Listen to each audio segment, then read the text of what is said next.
হয়ে দৌড়বেন। আর সূর্যের তাপের কারণে যখন মানুষের মগজগুলো ফুটবে, মানুষেরা উলঙ্গ হয়ে ল্যাংটা হয়ে কিয়ামতের ময়দানে দৌড়ে দৌড়ে বেড়াবে আর বলবে, আমাদেরকে বাঁচাও, আমাদেরকে বাঁচাও, আমাদেরকে বাঁচাও। সেদিন তাদেরকে কেউ বাঁচাবে না। ওই দিনটার নাম কিয়ামত। শুধু তাই নয়, সেদিন নবীজি বলেছেন, সেই কঠিন দিনে 7 প্রকার মানুষকে আল্লাহ রক্ষা করবেন, আল্লাহর আরশের নিচে স্থান দেবেন, রহমতের ছায়া দেবে। ওই কিয়ামতের দিন ওই 7টা লোকের কোনো চিন্তা রবে না, থাকবে না, টেনশন না। 1 নাম্বার নবী বলেন, আল ইমামুন আল আদিল, ন্যায় পরায়ণ নেতা, আমানতদার নেতা, ন্যায় ইনসাফ করনে ওয়ালা বিচারক। এলাকার যারা মোড়ল হয়, এলাকার যারা প্রধান হয়, এক কথায় যারা বিচার করনেওয়ালা হয়, যারা দায়িত্বশীল হয়, ওরা যদি আমানতদার হয়, ওরা যদি ভালো হয়, এই বিচার করনেওয়ালা নেতাকে আল্লাহ আরশের নিচে স্থান দেবে। এই নেতার কোনো চিন্তা রবে না, রবে না, থাকবে না।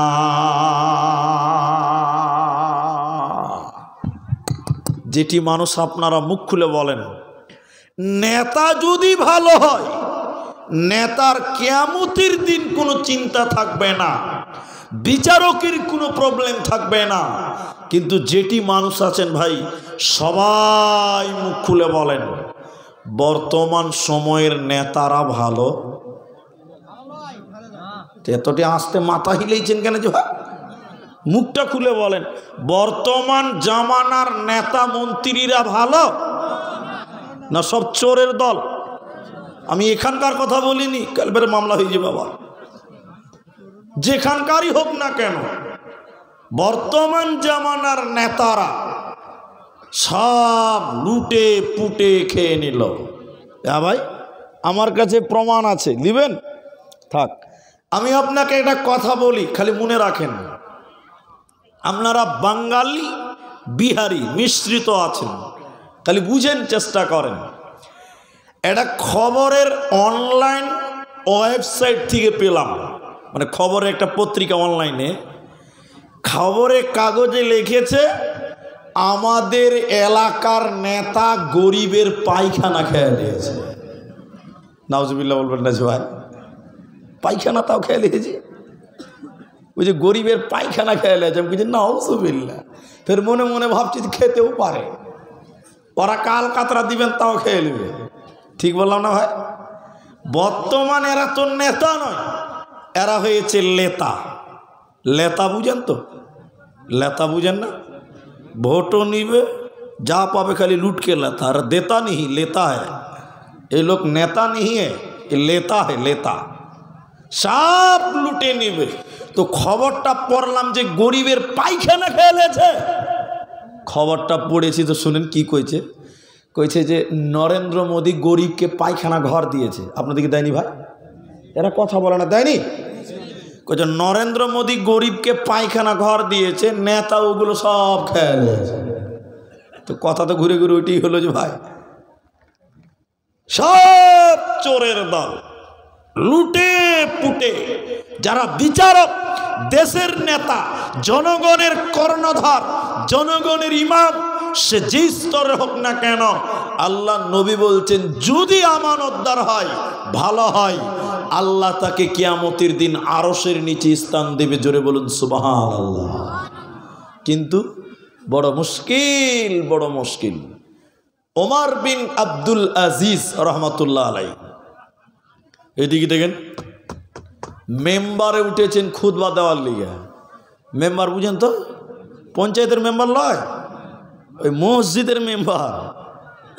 ওই যে 3 তাক সিঁড়ি আছে, উমর বিন আব্দুল আজিজ একবার মেম্বারে উঠেছে বক্তব্য দেওয়ার জন্য। তা আপনাদের মতন লোক বলছে, আমিরুল মুমিনিন খুতবা পরে দিবেন, বক্তব্য বন্ধ করেন, আপনার পাঞ্জাবিটা কেনা লম্বা, এটার উত্তর আগে দেন। বুঝতে পারছেন কথাটা? মনে বুঝতে পারেননি, এবার বুঝবেন। সরকার সবাইকে 3 হাত করে কাপড় দিয়েছে। সবাই মুখ খুলে বলেন, কয় হাত?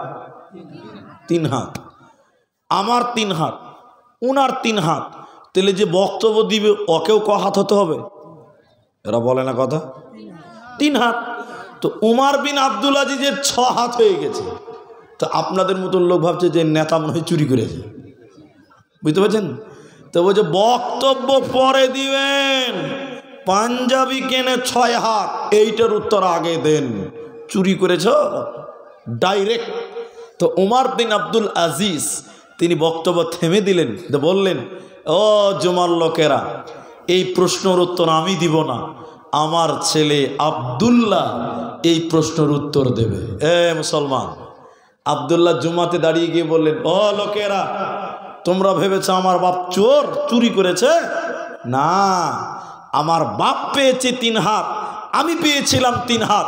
তো আমারটা আমার বাপকে দিয়ে বলেছে, আব্বা আপনি পুরাটাই পড়েলেন, এরপরে যখন পাবো তখন আমি পুরাটা পড়ে নিব।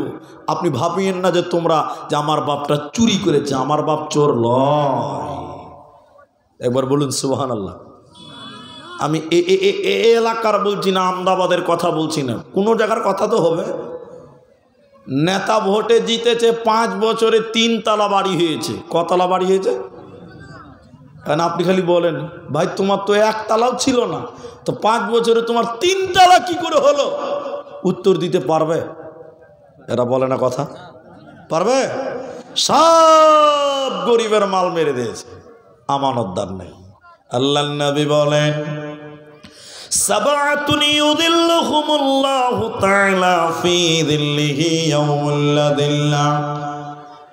আল্লাহর নবী বলেন, 7 শ্রেণী মানুষকে কিয়ামতের দিন আরশের নিচে স্থান দেবে। ওই 7 জনের ভিতরে 1 নম্বর ইমামুন